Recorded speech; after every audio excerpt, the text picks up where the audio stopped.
Evi nə ilə silərsək, nələr olar?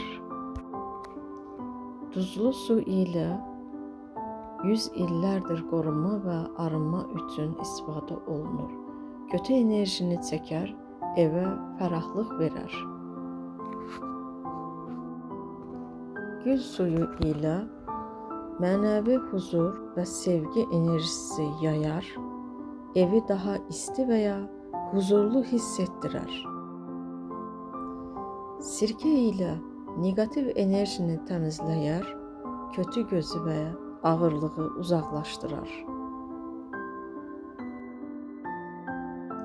Lavanda suyu ilə narahatçılığı və sakitləşdirici təsir verir, yuxu problemlərini aradan qaldırır, əsəbləri sakitləşdirir və insanın içinə huzur verir.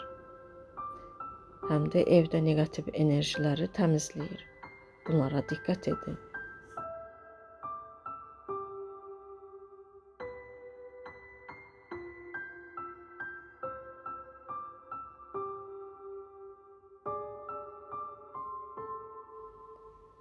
Dəfnə yarpağı qaynadılıb suyu ilə bərəkət və bolluq çağırır.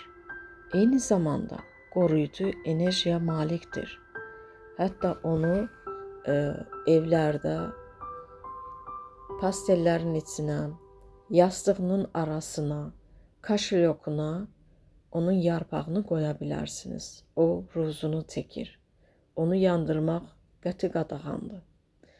Evlərdə, künclərdə, evin bucaqlarına qoymaq mümkündür və evinizin ən gözəl güşəsində dəfnə yarpağını yerləşdirə bilərsiniz.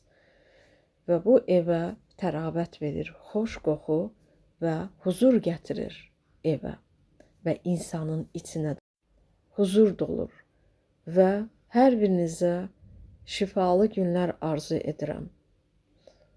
Mesaj bölməsində yazın, mən huzur istəyirəm, sağlamlıq istəyirəm, sevgi istəyirəm.